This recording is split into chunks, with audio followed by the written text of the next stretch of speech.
ദൈവനാമത്തിൽ എല്ലാവർക്കും എൻ്റെ വിനീതമായ വന്ദനം. പുതിയ ഒരു ചിന്തയുമായി കടന്നു വരുന്നതിന് എന്നെ ഒരുക്കിയ ജീവനുള്ള ദൈവത്തിലുള്ള വിശ്വാസവും സ്നേഹവും നന്ദിയും ആദ്യമായി അറിയിക്കട്ടെ. ഇന്ന് ഞാൻ പറയാൻ ആഗ്രഹിക്കുന്ന വിഷയം വിശ്വാസത്തെ പറ്റിയാണ്. എന്താണ് വിശ്വാസം? എന്താണ് അതിൻ്റെ അർത്ഥം? അതിൻ്റെ ഡെഫിനിഷൻ എന്താണ്? നാം എല്ലാവരും ദൈവത്തിൽ വിശ്വസിക്കുന്നവരാണ്.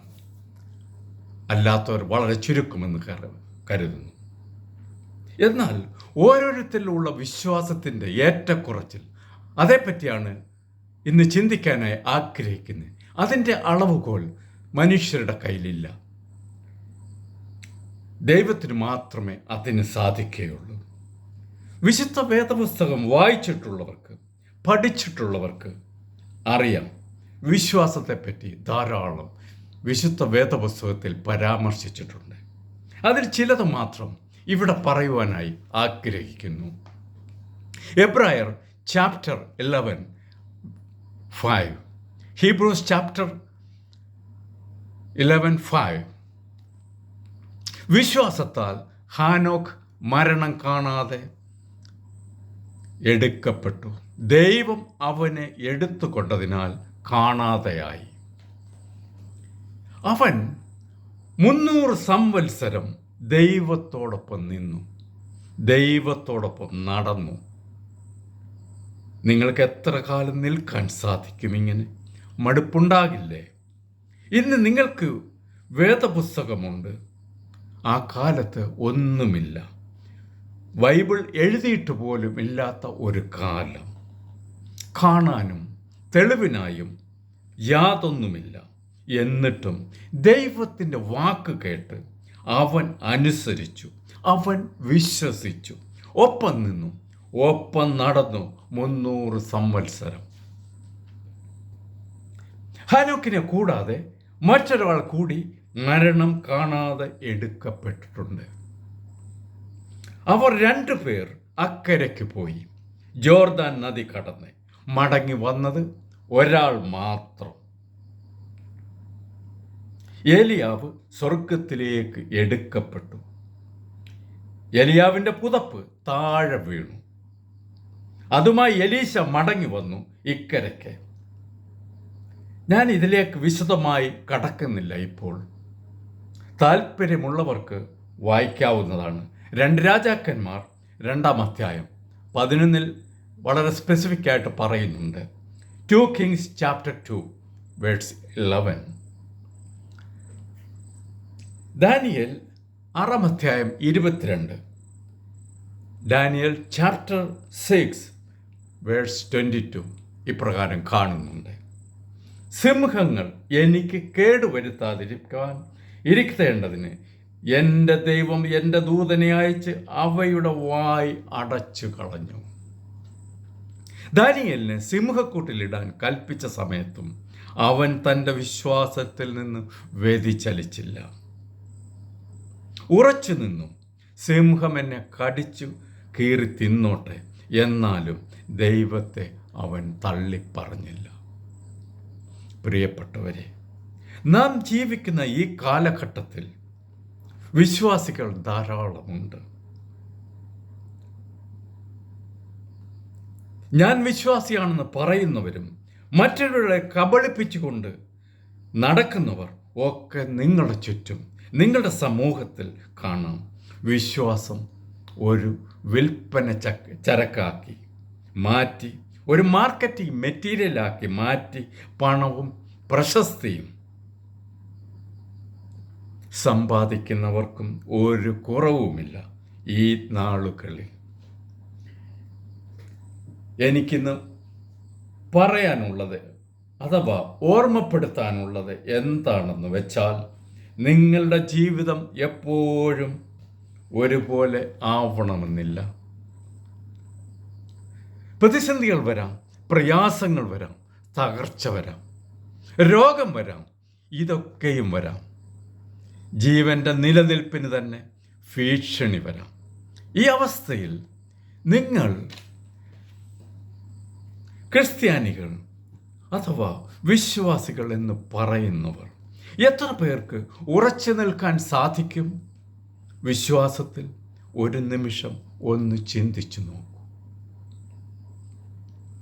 നിങ്ങളുടെ ഒപ്പം ഉള്ളവർ എക്കാലവും നിങ്ങളോടൊപ്പം ഉണ്ടാവുമെന്ന് വിശ്വസിച്ചവർ വരെ നിങ്ങളെ തള്ളിപ്പറയുകയും നിങ്ങളെ ഉപേക്ഷിക്കുകയും ചെയ്യില്ലേ?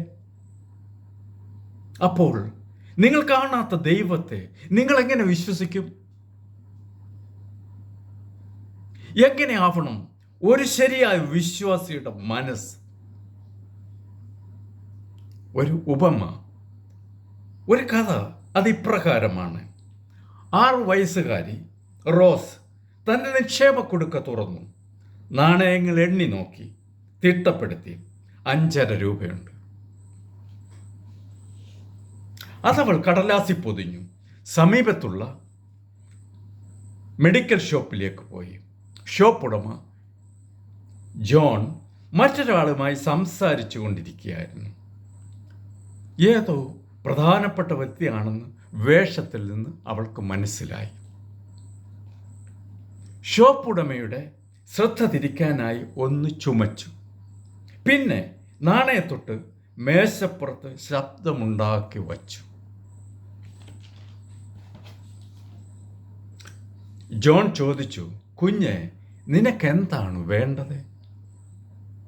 എനിക്ക് ഒരു മിറക്കിൾ വേണം. മിറക്കിൾ എന്നാൽ അത്ഭുതം. ജോൺ ആശ്ചര്യത്തോടെ ചോദിച്ചു, എന്ത് മിറക്കിൾ വേണമെന്നോ? അതെ, ഒരു മിറക്കിൾ. എൻ്റെ ഇളയ സഹോദരൻ അപകടാവസ്ഥയിലാണ്. പരിശോധിച്ച ഡോക്ടർ പറഞ്ഞത് ഒരു മിറക്കിളിന് മാത്രമേ അവനെ സുഖപ്പെടുത്താൻ കഴിയൂ എന്നാണ്. ഞാൻ വന്നത് അത് വാങ്ങാനുള്ള പണവുമായിട്ടാണ്. ഇതാ എൻ്റെ കയ്യിലുള്ള പണം. ജോണിൻ്റെ സുഹൃത്ത് സ്വയം പറഞ്ഞു, ഈ കുട്ടി ഒരു അസാധാരണക്കാരി തന്നെ. ജോൺ ചോദിച്ചു, മിറക്കിൾ വാങ്ങാൻ നിന്റെ കയ്യിൽ എത്ര രൂപയുണ്ട്? അവൾ പറഞ്ഞു, എൻ്റെ സമ്പാദ്യമെല്ലാം ഉണ്ട്. 5.5 രൂപയുണ്ട്. ആ തുക ജോണിൻ്റെ നേരെ നീട്ടി അവൾ. ജോൺ പറഞ്ഞു, ഈ തുകയ്ക്ക് മിറക്കിൾ ഇവിടെ ഇല്ല. അവൾ കെഞ്ചി, ദയവായി അങ്ങനെ പറയരുത്. പണം പോരെങ്കിൽ ബാക്കി പിന്നെ തരാം. എന്തായാലും മിറക്കിൾ മരുന്ന് എനിക്ക് ഉടനെ വേണം. ജോണിൻ്റെ സുഹൃത്ത് റോസിൻ്റെ സമീപമെത്തി അവളുടെ കയ്യിൽ സ്നേഹത്തോടും വാത്സല്യത്തോടും പിടിച്ചുകൊണ്ട് ചോദിച്ചു. സഹോദരൻ്റെ പേരും അസുഖ വിവരവുമൊക്കെ അവൾ പറഞ്ഞു. എൻ്റെ സഹോദരൻ്റെ പേര് ഡാനി. അവൻ്റെ തലയിൽ ഒരു വലിയ മുഴ. പരിശോധിച്ച ഡോക്ടർ പറഞ്ഞു, വലിയ ഒരു ഓപ്പറേഷൻ നടത്തണമെന്ന്. അതിനുള്ള വലിയ തുക ഡാഡിക്കും മമ്മിക്കും താങ്ങാവുന്നതല്ല. ഒരു മിറക്കിളിന് മാത്രമേ ഡാനിയെ രക്ഷിക്കാൻ കഴിയൂ. അവർ അറിയാതെയാണ് ഞാൻ വന്നത്. മിറക്കിൾ വാങ്ങാനാണ്. അദ്ദേഹം പറഞ്ഞു, ഡാനിയെ രക്ഷിക്കാനുള്ള മിറക്കിൾ എൻ്റെ പക്കലുണ്ട്. നിന്റെ കയ്യിൽ എത്ര രൂപയുണ്ട്? 5.5 രൂപ. അവൾ പറഞ്ഞു, നല്ലത്, ഈ തുക മതി.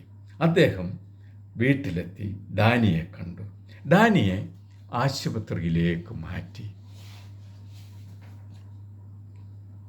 വിദഗ്ധ ശസ്ത്രക്രിയ നടത്തി, ഓപ്പറേഷൻ നടത്തി. അവൻ പൂർണ്ണ സുഖം പ്രാപിച്ചു. ഈ സന്ദർശകൻ പ്രശസ്തനായ ഡോക്ടർ കാൾട്ടൺ ആംസ്ട്രോങ് ആയിരുന്നു, ഷോപ്പുടമ ജോണിൻ്റെ സുഹൃത്ത്. പ്രിയപ്പെട്ടവരെ, പല സന്ദേശങ്ങളും നമുക്ക് നൽകുന്നുണ്ട് ഇതിൽ. ബാല്യത്തിൻ്റെ നിഷ്കളങ്കത, ആത്മാർത്ഥത, അർപ്പണബോധം, വിശ്വാസത്തിലുള്ള പൂർണ്ണത മുതിർന്നവർക്കില്ലാത്തതാണ്. അതിലുപരി അവൾ വിശ്വസിച്ചത്, അവൾ ആഗ്രഹിച്ചത് അവൾക്ക് കിട്ടി. എല്ലാ വാതിലുകളും നിങ്ങളുടെ മുമ്പിൽ അടയുമ്പോൾ വിശ്വാസത്തിൽ ഉറച്ചു നിൽക്കുന്നവർക്കായി ദൈവം ഒരു വാതിൽ തുറക്കും. ഐ റിപ്പീറ്റ്, എല്ലാ വാതിലുകളും നിങ്ങളുടെ മുമ്പിൽ അടയുമ്പോൾ വിശ്വാസത്തിൽ ഉറച്ചു നിൽക്കുന്നവർക്കായി ദൈവം ഒരു വാതിൽ തുറക്കും. നിങ്ങൾ ശിശുക്കളെ പോലെ ആക്കുവിൻ, ദൈവരാജ്യം അവർക്കുള്ള അങ്ങനെ ഉള്ളവർക്കാണ്. റോമൻ ചക്രവർത്തി നീരോ ആയിരക്കണക്കിന് വിശ്വാസികളെ കൊന്നൊടുക്കി. തീ കൊളുത്തിയാണ് ആ കൃത്യം ചെയ്തത്. ആ വെളിച്ചം കണ്ട് അദ്ദേഹം ആനന്ദിച്ചതായി ചരിത്രം പറയുന്നുണ്ട്. വിശുദ്ധ പത്രോസിനെ എങ്ങനെ കൊല്ലണമെന്ന് ചോദിച്ചപ്പോൾ തല കീഴായി ക്രൂശിക്കാനാണ് പറഞ്ഞത്. ഒറ്റ വാക്കിൽ പറഞ്ഞാൽ ഇവർക്കൊക്കെ അവരുടെ സ്വന്തം ജീവൻ രക്ഷിക്കാമായിരുന്നു. അവർ ചെയ്തില്ല. അവർ ശിക്ഷ ഏറ്റുവാങ്ങി വിശ്വാസത്തിൽ ഉറച്ചു നിന്നുകൊണ്ട്. എത്ര പേർക്ക് അതിന് സാധിക്കും? ഞാൻ ചോദിക്കുകയാണ് നിങ്ങളോട്, വിശ്വാസി സമൂഹത്തോട് ഞാൻ ചോദിക്കുകയാണ്, നിങ്ങൾക്ക് എത്ര പേർക്കും വിശ്വാസത്തിൽ ഉറച്ചു നിൽക്കാൻ സാധിക്കും? ഒരു പ്രശ്നം വരുമ്പോൾ നിങ്ങൾ തള്ളിപ്പറയില്ലേ? ആരെ വേണമെങ്കിലും, ദൈവത്തെ മാത്രമല്ല ആരെ വേണമെങ്കിലും തള്ളിപ്പറയില്ലേ? ഒറ്റിക്കൊടുക്കുകയില്ലേ? വിശ്വാസത്തിൻ്റെ പിതാവായ അബ്രഹാം 100 വർഷമാണ് ദൈവത്തോടൊപ്പം നടന്നത്. അവൻ്റെ 75-ാം വയസ്സിൽ ദൈവം പറഞ്ഞു വീട് വിട്ടിറങ്ങാൻ.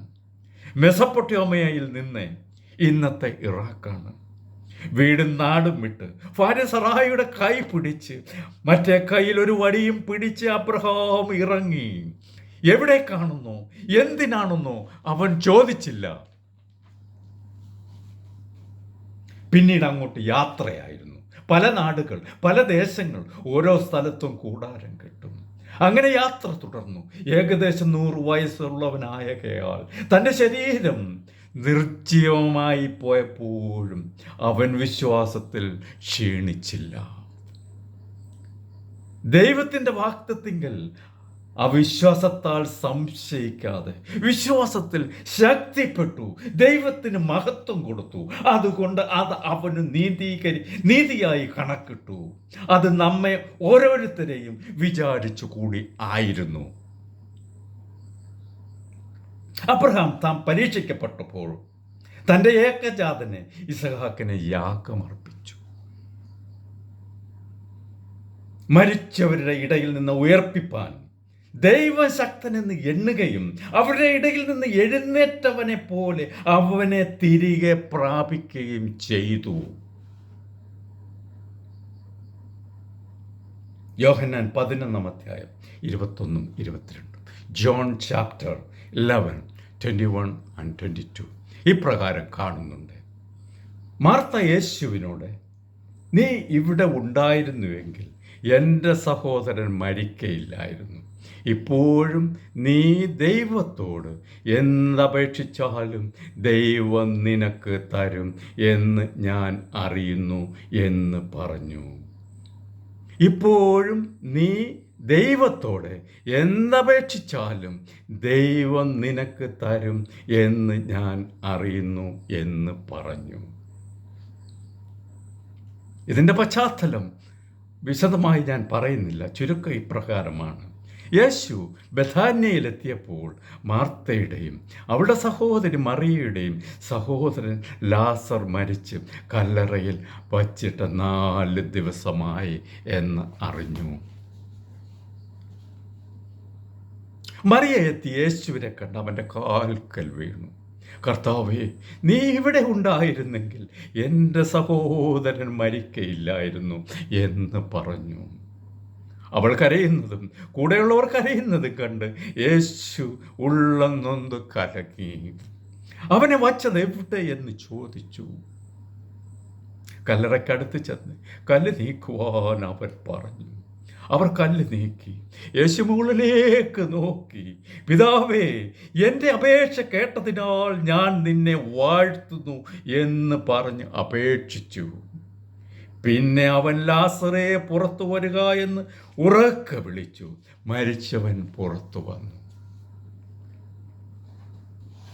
ഇവിടെയൊക്കെ നാം കണ്ടത് അവരുടെ ദൈവത്തിലുള്ള അകമഴിഞ്ഞ വിശ്വാസമാണ്. സംശയത്തിൻ്റെ കണിക്ക പോലുമില്ലാത്ത വിശ്വാസമാണ് നാം കണ്ടത് ഇവിടെയൊക്കെ. ലൂക്കോസ് 23 അധ്യായം 42-43 ഇങ്ങനെ കാണുന്നു. Luke chapter 23:42-43. പിന്നെ അവൻ, യേശുവേ, നീ രാജ്യത്വം പ്രാപിച്ചു വരുമ്പോൾ എന്നെയും ഓർത്തുകൊള്ളണമേ എന്ന് പറഞ്ഞു. യേശു അവനോട്, ഇന്ന് നീ എന്നോട് കൂടെ പറുദീസയിലിരിക്കും എന്ന് ഞാൻ സത്യമായി നിന്നോട് പറയുന്നു എന്ന് പറഞ്ഞു. ഇവിടെ ദുഷ്പ്രവർത്തിക്കാരനായ കള്ളൻ്റെ മരണത്തിന് മുമ്പുള്ള കർത്താവിലുള്ള ഉറച്ച വിശ്വാസമാണ് നാം കണ്ടത്. അവൻ ആഗ്രഹിച്ചത് അവന് കിട്ടുകയും ചെയ്തു. ഈ കാലത്തുള്ള മനുഷ്യർ എന്തിലാണ് വിശ്വാസം അർപ്പിച്ചിരിക്കുന്നത്? ഞാൻ പറയാതെ തന്നെ നിങ്ങൾക്കെല്ലാം അറിയാവുന്നതാണ്. എങ്കിലും പണം, അധികാരം, പദവി, ഇതിലൊക്കെയല്ലേ മനുഷ്യർ വിശ്വാസം അർപ്പിച്ചിരിക്കുന്നത്. ഇവിടെ ക്രിസ്ത്യാനികൾക്ക് കുറവില്ല, വിശ്വാസികൾക്കും കുറവില്ല. എന്നാൽ അവർ വിശ്വസിക്കുന്നത്, അവർ ആശ്രയിക്കുന്നത് പണത്തെയാണ്. താൻ വിശ്വാസിയാണെന്ന് സ്വയം പറയുന്നവരുണ്ട്. എത്ര പേർക്ക് ഇതിന് വിധേയരാകാതെ ഇരിക്കാൻ സാധിക്കും? പണത്തിൻ്റെയും അധികാരത്തിൻ്റെയും മുമ്പിൽ വണങ്ങാത്ത എത്ര പേരുണ്ട്? എന്തിന്? നിങ്ങളുടെ സ്വന്തം ഇഷ്ടത്തിന്, നിങ്ങളുടെ താല്പര്യത്തിന് തടസ്സം വരുന്ന എന്തിനേയും ഏതിനേയും തള്ളിപ്പറയാനും ഉപേക്ഷിക്കാനും മടിക്കാത്തവരല്ലേ അധികവും. കുടുംബ ബന്ധങ്ങൾ, സൗഹൃദങ്ങൾ ഒക്കെ പണത്തെയും പദവിയെയും ആശ്രയിച്ചല്ലേ. എത്രയോ ബന്ധങ്ങളുടെ തകർച്ചയ്ക്ക് കാരണം ഇതൊക്കെയല്ലേ. ഇന്നത്തെ സമൂഹം അധികവും ലോകത്തിന് പിന്നാലെ പോകുന്നവരാണ്, വിശ്വാസികളും അവിശ്വാസികളും ഒക്കെ. അവർ പറയുന്നു, എൻ്റെ അധ്വാനം കൊണ്ട്, എൻ്റെ ബലം കൊണ്ട്, എൻ്റെ യോഗ്യത കൊണ്ട്, എൻ്റെ പരിജ്ഞാനം കൊണ്ടാണ് എല്ലാം ഞാൻ നേടിയതെന്ന്. സാത്താനാണ് അവരെ നിയന്ത്രിക്കുന്നത്, അവരെ ഇങ്ങനെ പറയിപ്പിക്കുന്നത് എന്ന സത്യം അവർ അറിയുന്നില്ല.